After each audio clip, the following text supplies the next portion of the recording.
Welcome to my channel, a vlog that brings your story about the love of a mafia boss. Now let's listen. The diner smelled like burnt coffee and broken dreams at 2 in the morning. I wiped down the same sticky counter for the third time, my shoulders aching from a double shift that had stretched into something resembling torture. The fluorescent lights buzzed overhead, casting everything in a sickly yellow glow that made my reflection in the chrome napkin dispenser look like a ghost. Maybe I was a ghost.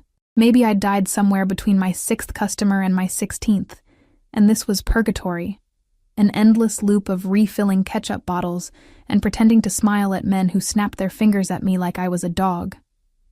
"Table 4 needs more coffee," Brenda barked from the kitchen window, her cigarette-roughened voice cutting through the hum of the ancient refrigerator. I grabbed the pot, feeling the heat seep through the handle into my already raw palm. My feet screamed in protest with each step, the hole in my left shoe letting the cold floor tile kiss my skin through my threadbare sock. Rent was due in 3 days. I had $47 to my name. The math didn't work, no matter how many times I recalculated it in my head during the slow hours. Table 4 was empty now. The businessman who'd been nursing his black coffee for an hour had finally left, probably headed to whatever warm bed and comfortable life waited for him. I envied him that. The envying made me feel small, but I was too tired to feel ashamed of it. I started clearing his cup and saucer, mechanically wiping crumbs into my palm when I saw it. A wallet. Black leather. Expensive looking even to my untrained eye. The kind of leather that probably cost more than my monthly rent. It sat there on the red vinyl booth seat like it had been waiting for me. Like some kind of test from a universe that had never been particularly kind. My first instinct was to call out, to run after the man. But the bell above the door had chimed its goodbye 10 minutes ago. He was long gone. My second instinct, the one I hated myself for, was to look inside. Just to see. Just to know what kind of money lived in a wallet like that. I picked it up. Heavy. Real. The leather was soft against my fingertips, still warm from his body heat. I shouldn't have opened it. I knew I shouldn't have. But my hands moved anyway, driven by something between curiosity and desperation, and suddenly I was staring at more cash than I'd seen in my entire life. Crisp $100 bills, stacked thick, at least 20 of them, maybe more. My breath caught in my throat. $2,000, maybe 3. Enough to pay rent, enough to fix my car, enough to stop the constant churning anxiety that had taken up permanent residence in my chest. I closed it quickly, my heart hammering against my ribs. No. I wasn't that person. I couldn't be that person. My mama had raised me better than that, even if she'd left me worse off in almost every other way. The wallet had an ID card visible through the clear plastic window. I hadn't looked at it closely, hadn't wanted to put a face to the temptation. But there was a phone number on a business card tucked behind it. I'd call. I'd return it. I'd do the right thing, even if the right thing had never once done right by me. "You coming back sometime this century?" Brenda's voice yanked me back to reality. I shoved the wallet into my apron pocket and grabbed the coffee pot, forcing my expression into something neutral. "Yeah, sorry." The rest of my shift crawled by. Every time I moved, I felt the weight of that wallet against my hip, a constant reminder of roads not taken. By the time I clocked out at 6 a.m., the sun was just starting to bruise the horizon with streaks of pink and gold. Beautiful, if you had the energy to appreciate beauty. I didn't. My apartment was a 4th-floor walk-up in a building that should have been condemned a decade ago. The stairs creaked under my weight, and somewhere below me, a baby was crying. It was always crying, that baby, like it knew something the rest of us had forgotten about how unfair the world was. I dropped my keys twice before I managed to unlock the door. Inside, the radiator clanked and hissed, providing just enough heat to keep the place hovering above freezing. My studio apartment was exactly large enough for a bed, a hot plate, and the crushing weight of my failures. I'd tried to make it home. A thrifted blanket here, a plant there, now dead. But poverty had a way of making everything look temporary. I pulled the wallet from my apron and set it on the rickety folding table that served as my dining room, office, and general life headquarters. Under the weak light of my single lamp, I could finally look at it properly. The ID card showed a man's face. Even in the small photo, even through the scratched plastic, I could tell he was handsome, sharp jawline, dark eyes that seemed to look through the camera rather than at it. The name read, Dante Moretti. The address was in the hills, the part of the city where people like me only went to clean houses or serve canapes at parties. The business card behind it was simple. Expensive cardstock, black with silver lettering, just a name and a phone number, no business name, no title. Like he didn't need to explain who he was. I should have called right away. I should have dialed that number the moment I got home. Instead, I made instant coffee with water I boiled on the hot plate and sat staring at that wallet for 20 minutes, turning it over in my hands like it might reveal some secret about how people got to live the kind of life where losing $2,000 was just an inconvenience. Finally, I picked up my phone, a cracked screen piece of garbage that I'd had for 4 years, and dialed before I could talk myself out of it. It rang once, twice. On the third ring, a voice answered. Who is this? Not hello. Not Dante Moretti speaking, just a demand, cold and sharp enough to cut. My voice came out smaller than I wanted it to. Hi, I found a wallet at the diner where I work. I think it belongs to... Where are you? It wasn't a question. I blinked, thrown off by the interruption. I'm at home, What diner? Sam's Diner, on 5th and I know where it is. A pause. I could hear something in the background. Voices, maybe, or traffic. You have The it wallet. with you. Yes, Don't touch anything else inside it. Don't open it again. Do you understand? The authority in his voice made me straighten up even though he couldn't see me. I already opened it. To find your number. I didn't take anything. Your name. What? Your name, he repeated, each word deliberate and heavy. Elena. Elena Torres. Silence. Long enough that I thought he might have hung up. Then, someone will come for it. Don't go anywhere. The line went dead. I stared at my phone, my heart racing for reasons I couldn't quite name. The conversation had lasted maybe 60 seconds, but I felt like I'd just been interrogated, or warned, or both. Someone will come for it. I looked down at the wallet in my lap. For the first time, a cold finger of unease traced down my spine. What kind of man talked like that? What kind of man had people to send to retrieve things for him at 6:30 in the morning? I set the wallet on the table like it might bite me and went to take a shower, letting the weak stream of lukewarm water wash away the diner smell and the bone-deep exhaustion.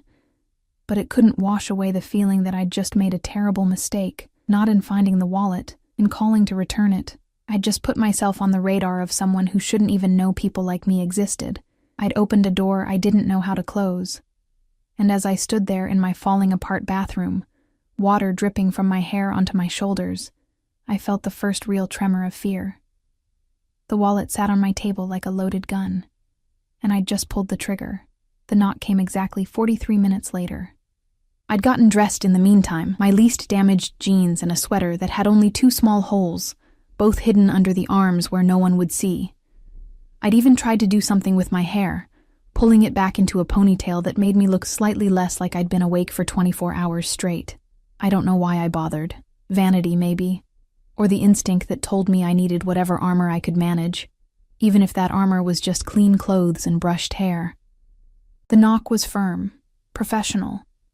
Not the banging of a landlord or the hesitant tap of a neighbor.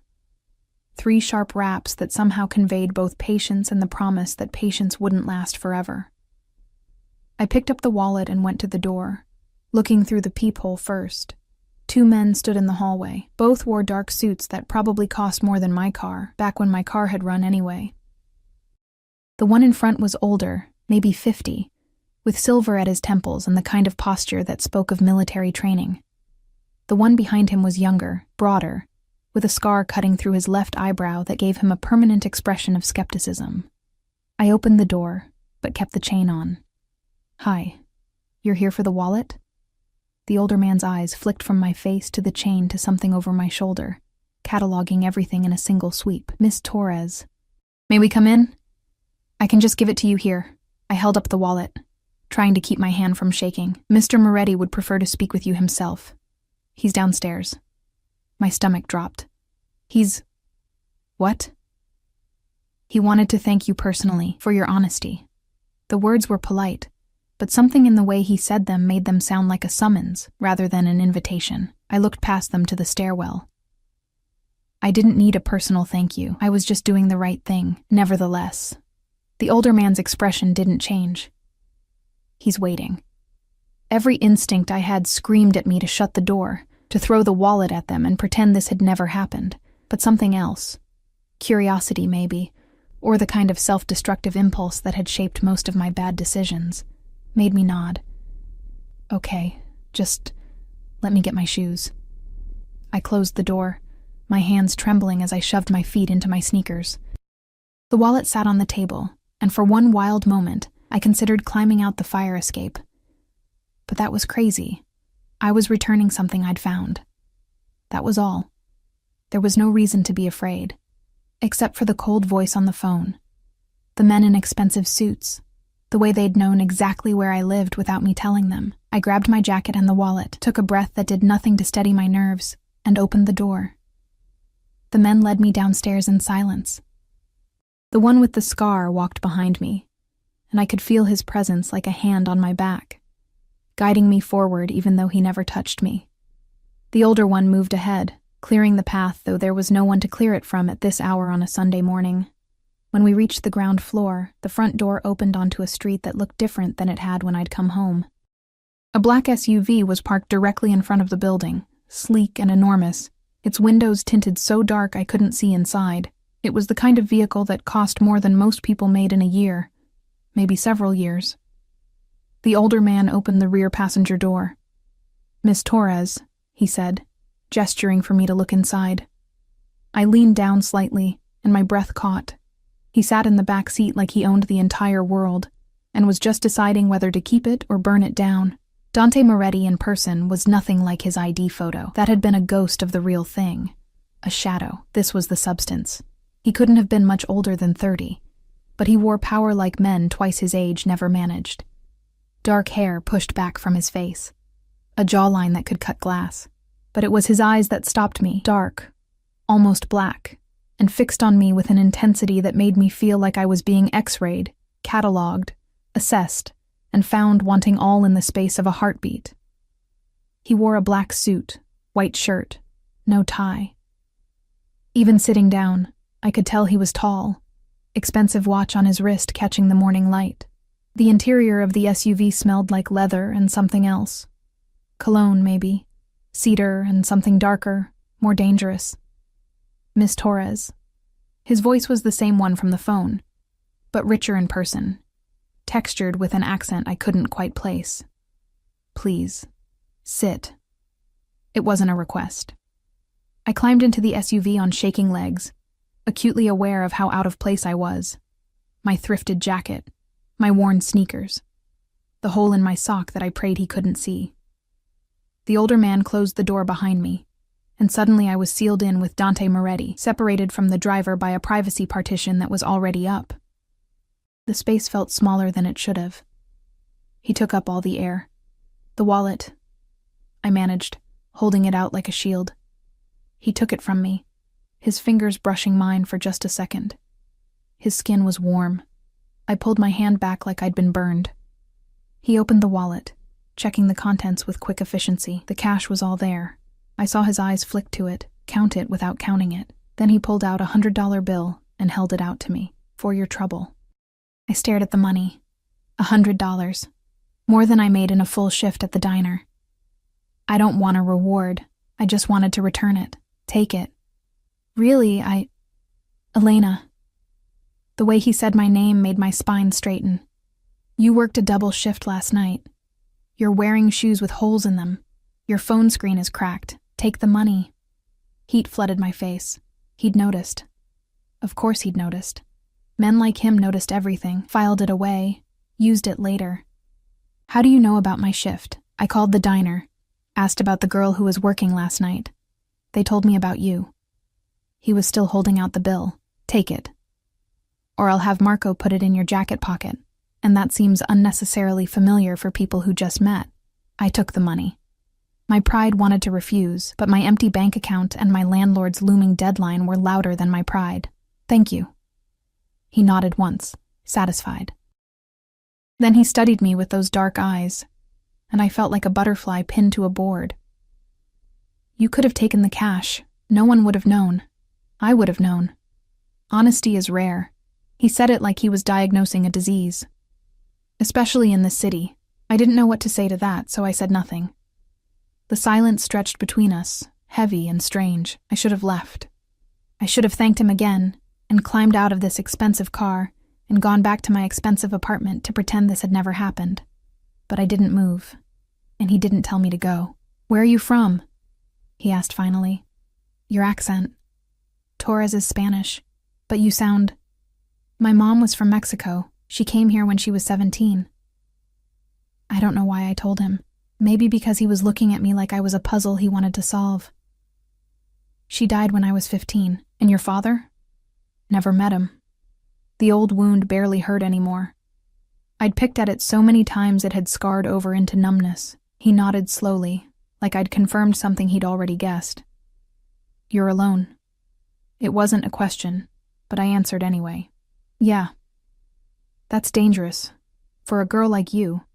Something in his tone made the hair on the back of my neck stand up. "A girl like me? Beautiful, honest, vulnerable." He said each word like he was tasting it. The kind of girl people take advantage of. I should have been flattered. I should have blushed and stammered and felt special that someone who looked like him thought I was beautiful, but instead, I felt afraid. Because the way he said it didn't sound like a compliment. It sounded like a threat, or a promise. "I should go," I said, reaching for the door handle. His hand shot out, not touching me, just resting on the seat between us, and I froze. "What's your phone number, Elena?" "Why?"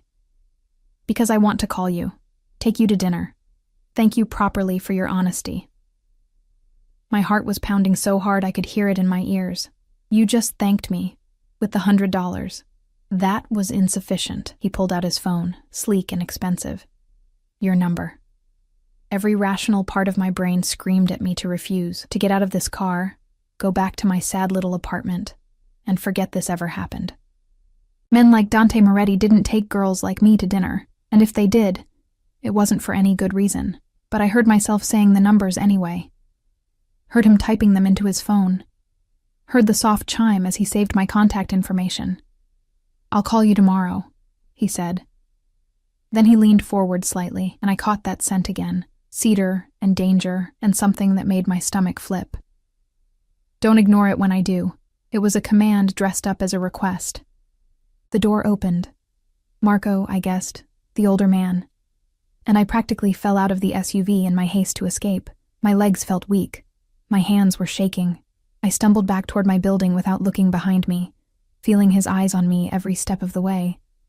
I didn't breathe properly until I was back in my apartment with the door locked and chained behind me. The $100 bill was clutched in my fist, damp with sweat. I smoothed it out on my table and stared at it like it might explain what had just happened. A beautiful, dangerous man had my phone number, and I'd given it to him willingly. I'd just made my second mistake in 12 hours. And somehow, I knew it wouldn't be my last. He called at exactly 8 p.m. the next day. I'd spent the hours in between convincing myself it wouldn't happen. Men like Dante Moretti didn't actually follow through on dinner invitations to waitresses from broken-down diners. That whole encounter had probably been a fever dream brought on by exhaustion and desperation. I'd probably imagined the intensity in his eyes, the command in his voice, the way the air had felt charged and dangerous in that SUV. But when my phone rang, and I saw the unfamiliar number, I knew. My hand hovered over the screen for 3 rings. 4. On the 5th, I answered, "Elena." Not a question. He knew it was me. "Hi." My voice came out breathier than I wanted. "Tomorrow night, 8 o'clock. "Wear something nice." I should have said no. Should have told him I had to work, had other plans, had literally anything else to do besides have dinner with a man who looked at me like I was something to be collected. But my mouth moved without consulting my brain. "I don't have anything nice." Silence. Then, "What size are you?" What? Clothing size, dress size. Heat crept up my neck.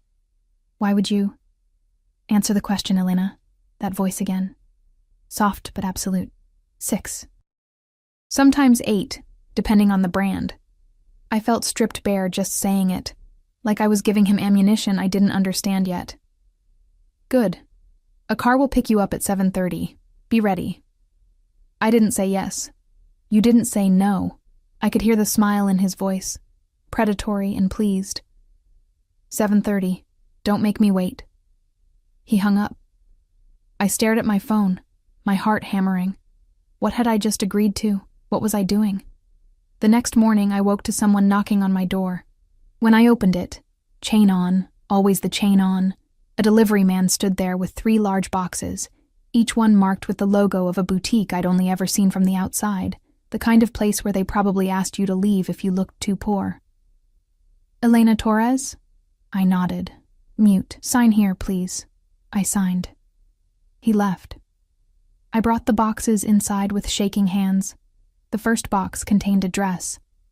Black, simple, but the kind of simple that cost more than my monthly rent. Silk that felt like water between my fingers. The label inside was Italian, designer, the kind of thing I'd only ever seen on mannequins in windows I couldn't afford to breathe on. The second box held shoes, heels, black, elegant, my exact size. How did he know my shoe size? The third box made my breath catch. Lingerie, black lace, delicate and expensive and entirely inappropriate for a first date with a man I barely knew. A note was tucked inside, written in bold, slashing handwriting. Wear it all. D.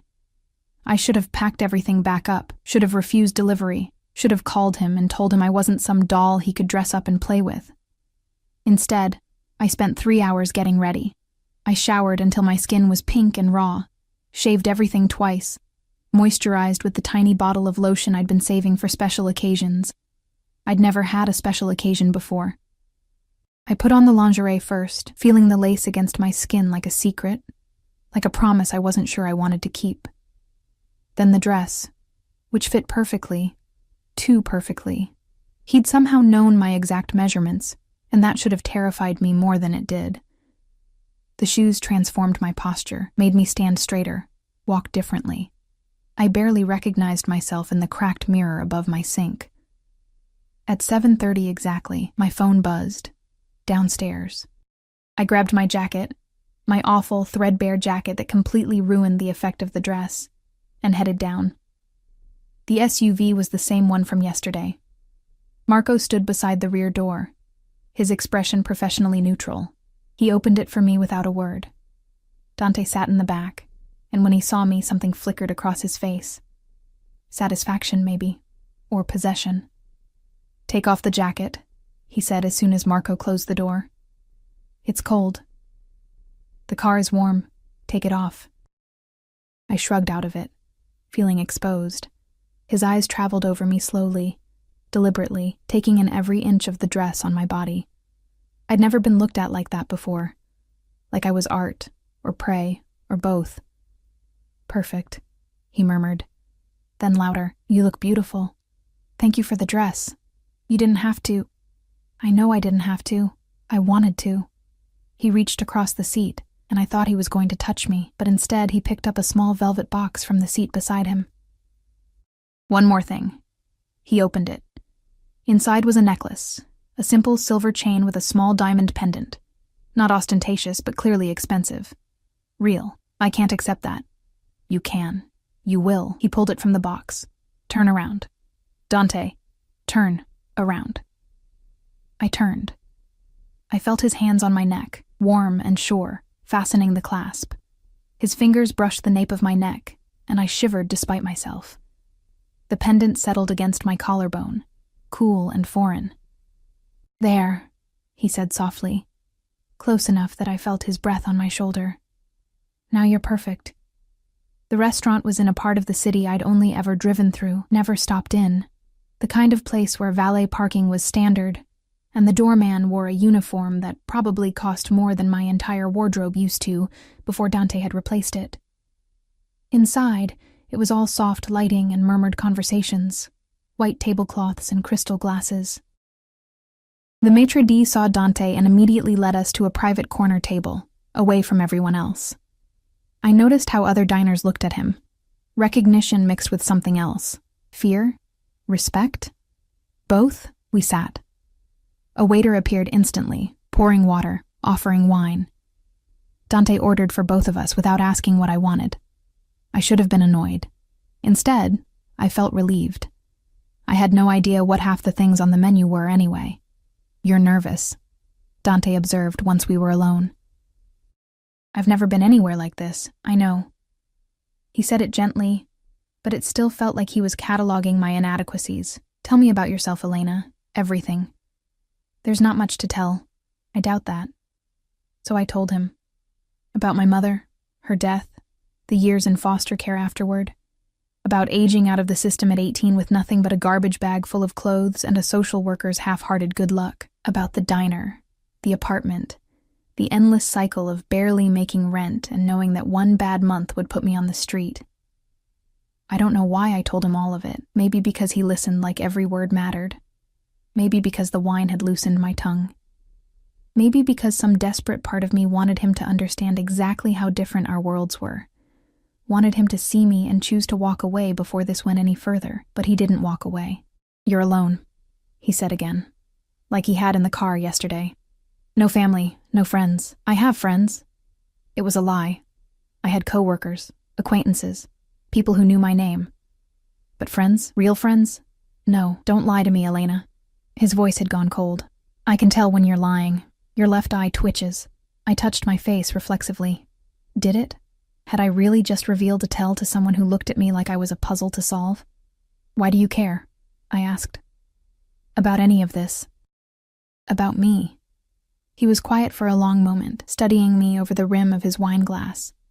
When he spoke, his voice was softer than I'd heard it yet. "Because you're honest in a dishonest world. Because you called to return something you could have kept. Because when I look at you, I see something worth protecting. I don't need protection."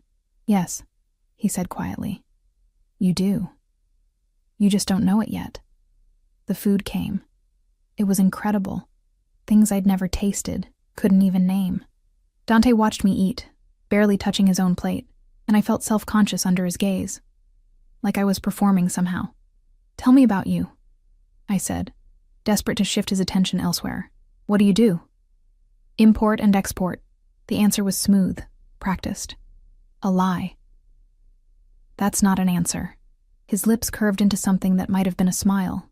"No, it's not. So what's the real answer?" "The real answer is complicated, and not appropriate dinner conversation for a first date." First date. Like there would be more. Like this was the beginning of something rather than a strange anomaly that would end when he got bored. "Are you married?" The question burst out before I could stop it. "No." "Girlfriend?" "No, why not? I gestured vaguely at him. "You." "Because I haven't found anyone worth the complication. Until now." The words hung between us, heavy with implication. I took a long drink of wine, needing something to do with my hands. "I'm not worth complicating your life for," I said finally. "I'm a waitress who lives in a building that should be condemned. We live in different worlds. Then I'll bring you into mine." He said it so simply, like it was already decided. "You just have to let me. I don't even know you. You will." He reached across the table, and this time he did touch me, his fingers wrapping around my wrist. His touch was warm, firm, possessive. I'm a patient man, Elena, but I'm also a man who knows what he wants. And I want you.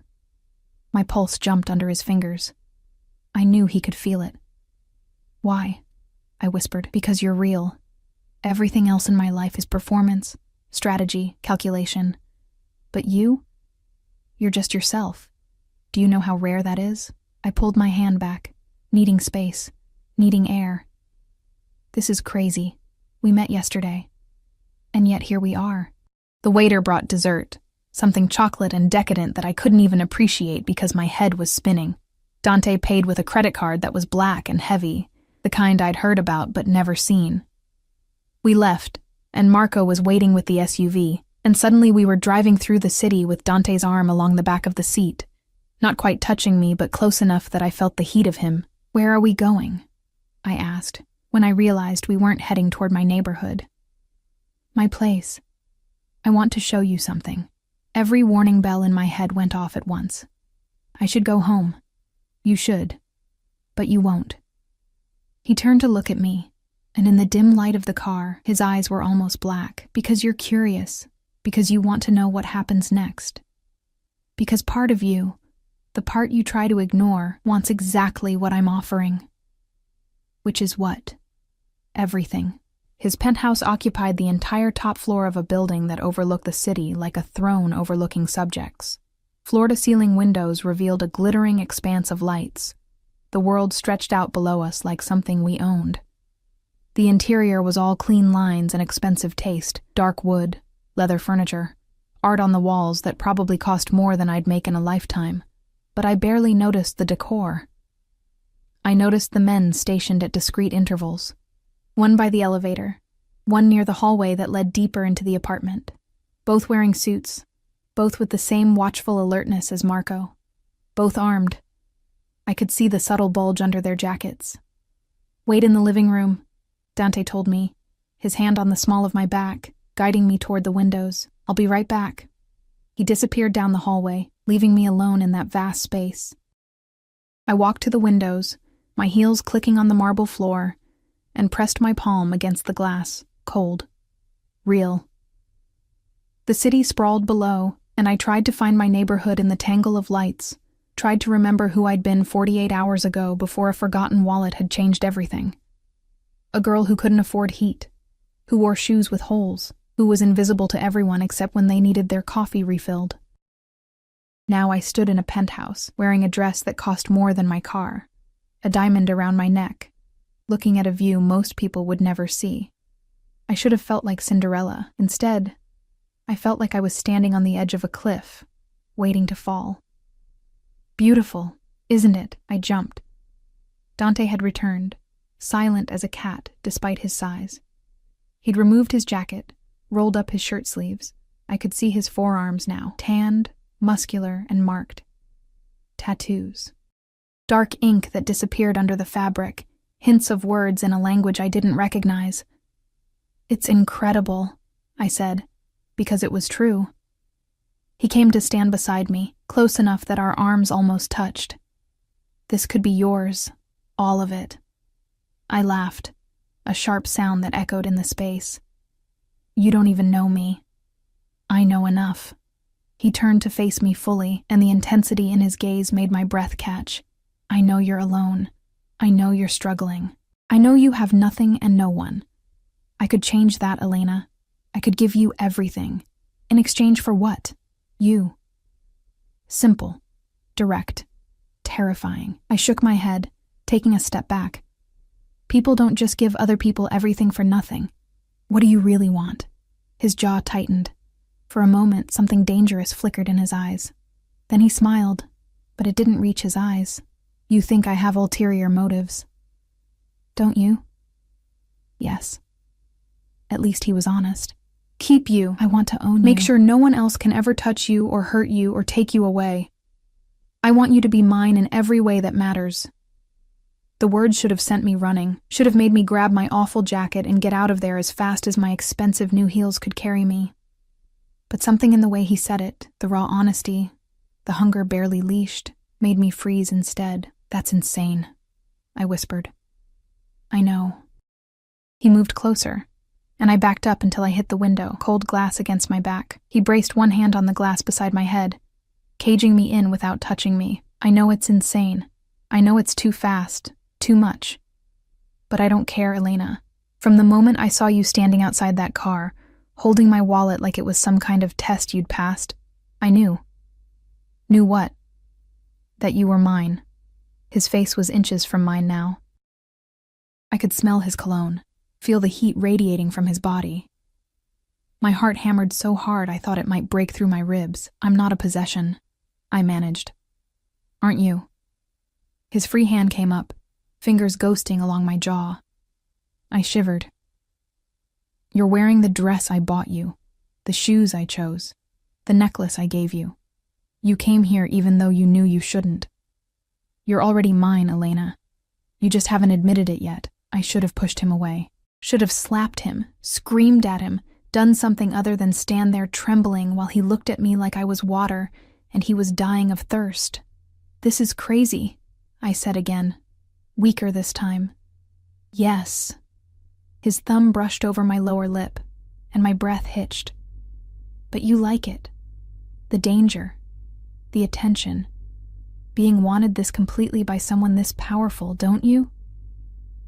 I did. God help me, I did. He must have seen the answer in my face because he smiled. A real smile this time, victorious and dark. Then he stepped back, giving me space I no longer wanted. "I'm not going to force you," he said, his voice rough. "I could, easily, but I won't. You're going to come to me willingly, Elena. You're going to choose this. Choose me. Why would I do that? Because the alternative is going back to your falling apart apartment, your degrading job, your empty life. Because I'm offering you safety, security, everything you've never had. Because..." He paused, something vulnerable flickering across his face. "Because I'll take care of you in ways no one else ever has. I don't need taking care of. Everyone needs taking care of." He pulled out his phone, typed something quickly. "Marco will take you home. Think about what I said. But Elena?" He caught my chin, forcing me to meet his eyes. "Don't take too long to decide. My patience has limits." The ride home was silent. Marco drove while I sat in the back, still smelling Dante's cologne on my skin, still feeling the ghost of his touch on my face. The diamond felt heavy around my neck. When we pulled up to my building, Marco opened my door. "Miss Torres, Mr. Moretti wanted me to give you this." He handed me an envelope. Thick, expensive paper. Inside was $5,000 in cash and a note, for rent and anything else you need. "You don't have to worry anymore." I stared at the money, my hands shaking. $5,000, more than I made in 3 months. Enough to pay rent for months, fix my car, buy groceries without counting every penny. All I had to do was accept it, accept him. I went upstairs in a daze, the envelope clutched in my hand. Inside my apartment, everything looked shabbier than before. The stained carpet, the leaking faucet I couldn't afford to fix, the radiator that barely worked. 48 hours ago, this had been my life. Now it felt like a prison I'd somehow forgotten I was living in. I set the money on the table next to the $100 bill from yesterday. Was it really only yesterday? And stared at it for a long time. Then I did something stupid. I called him. He answered on the first ring. "Elena. The money. I can't. You can. You will. Consider it a gift. Gifts come with strings attached. Not this one. Whether you choose me or not, that money is yours. I don't want you evicted because you did the right thing by returning my wallet." The kindness in his voice was somehow worse than the possession. I could resist possession. Kindness was harder. "Why are you doing this?" I asked, my voice breaking. "I told you. Because you're worth protecting, even if you're protecting yourself from me. I don't understand you. You will. Give it time." A pause. "Did you like the lingerie?" Heat flooded my face. That was inappropriate. "That's not what I asked." I closed my eyes. "Yes." "Good. Wear it tomorrow. I'm taking you shopping." "Dante, 10 a.m. Marco will pick you up. Wear something comfortable. We have a lot to do." "I have to work. Call in sick." "I can't just..." "Elena," that voice again, soft and absolute. "Call in sick. I'll replace whatever wages you lose. This isn't a request." I should have told him no. Should have told him he couldn't just command my life like I was one of his guards or subordinates or whatever those armed men in his penthouse were. But I didn't. "Okay," I whispered. "Good girl." The approval in his voice made something warm unfurl in my stomach. 10 a.m.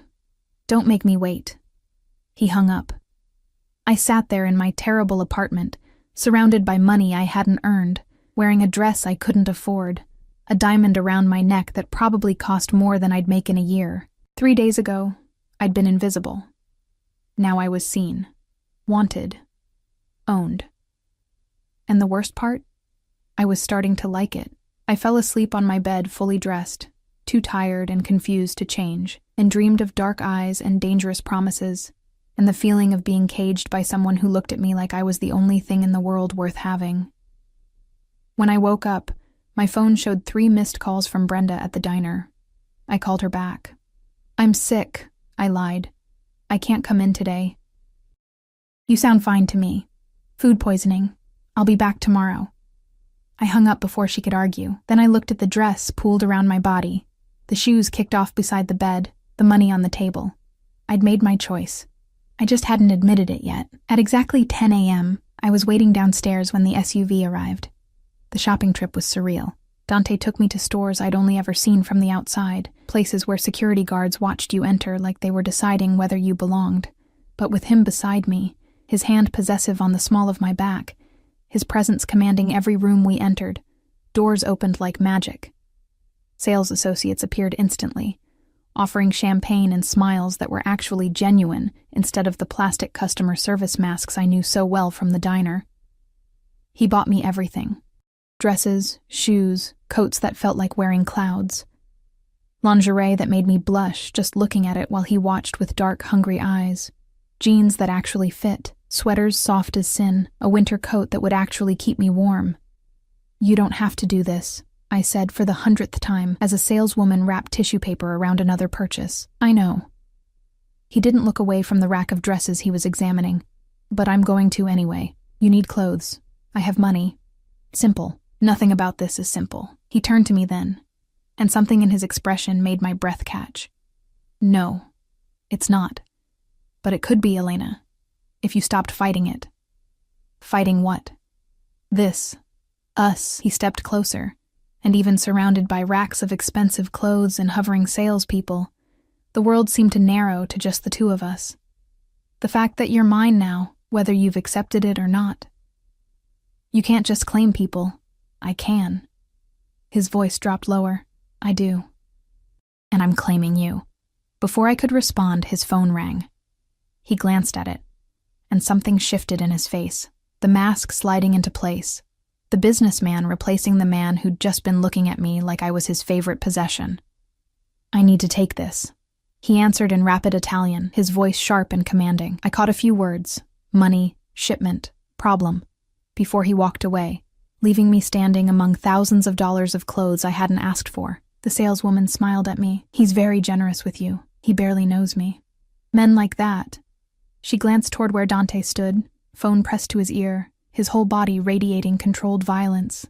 "They don't do anything halfway. When they want something, they take it. You're lucky he wants to take care of you instead of—" She stopped herself, the smile faltering. "Instead of what?" "Nothing. Let me show you these shoes."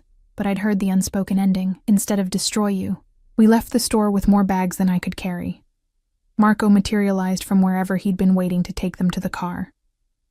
Dante's hand found my waist again, and he guided me down the street like he owned the sidewalk, the buildings, the very air we breathed. Maybe he did. "Lunch?" he said. Not a question.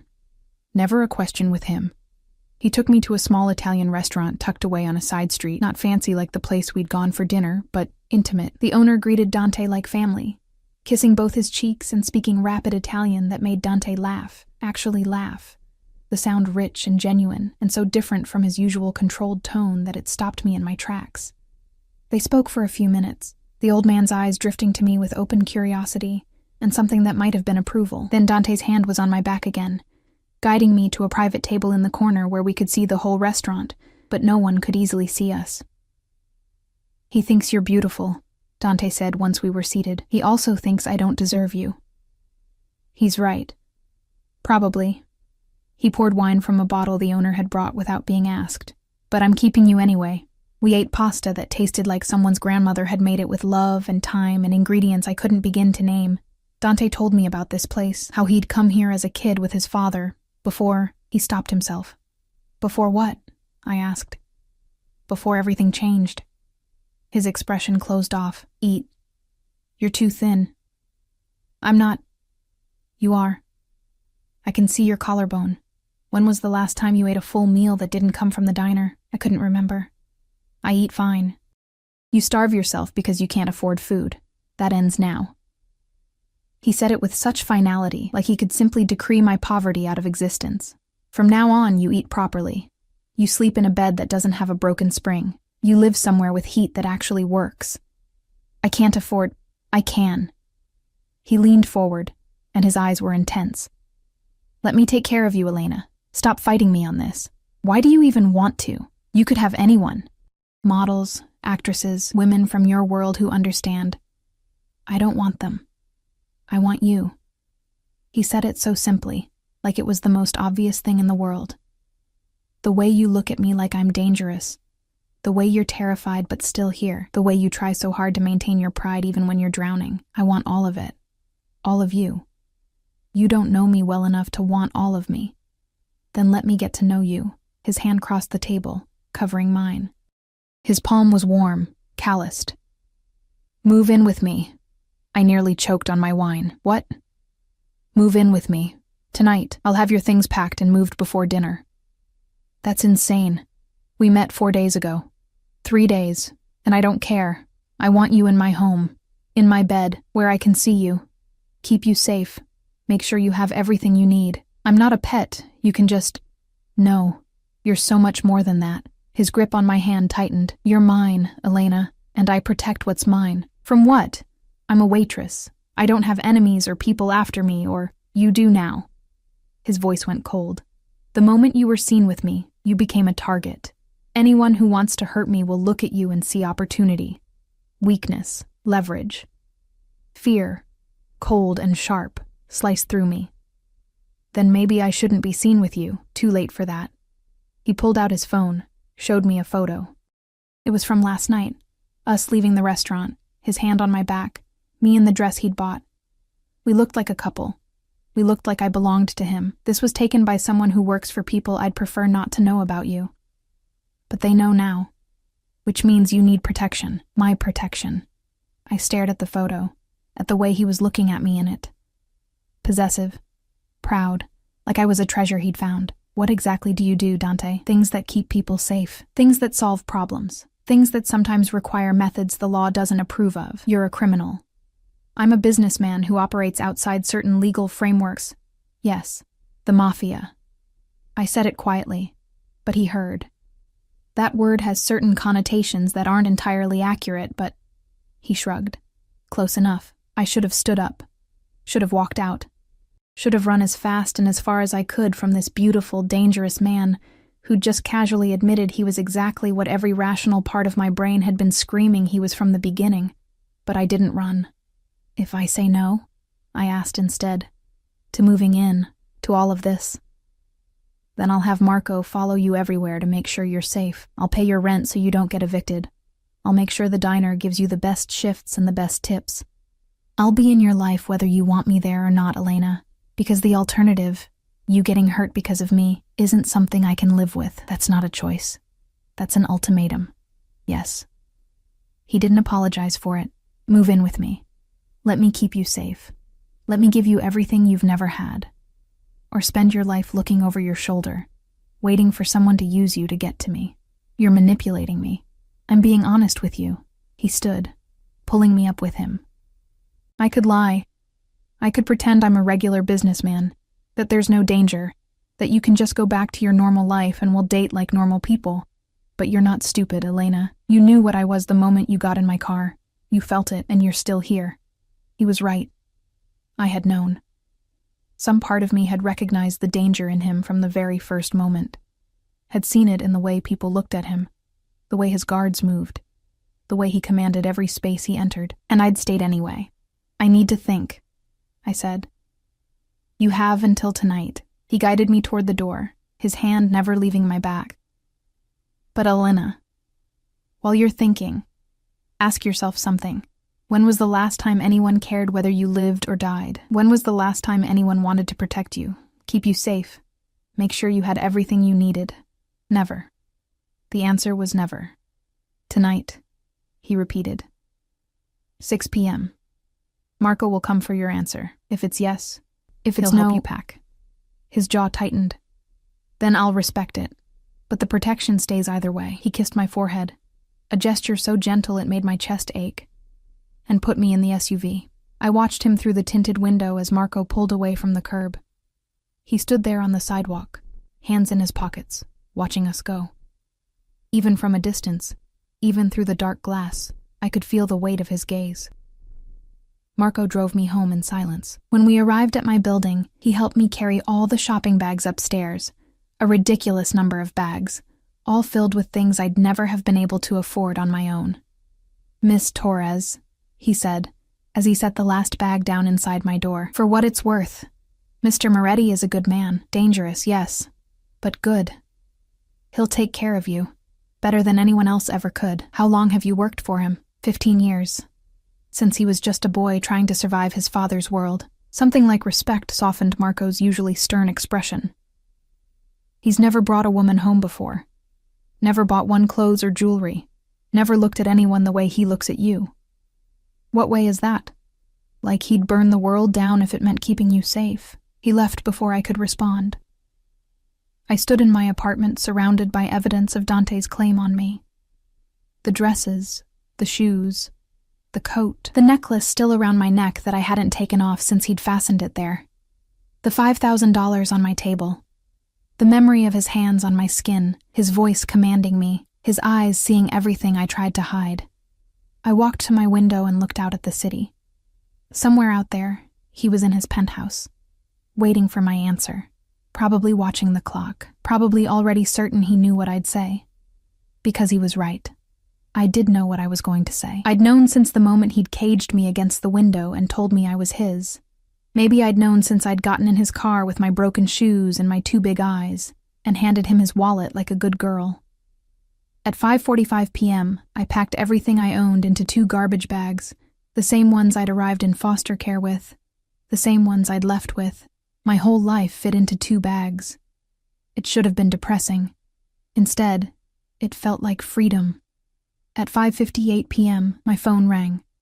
"Yes," I said before he could speak. Silence. Then, "Say it properly." I closed my eyes.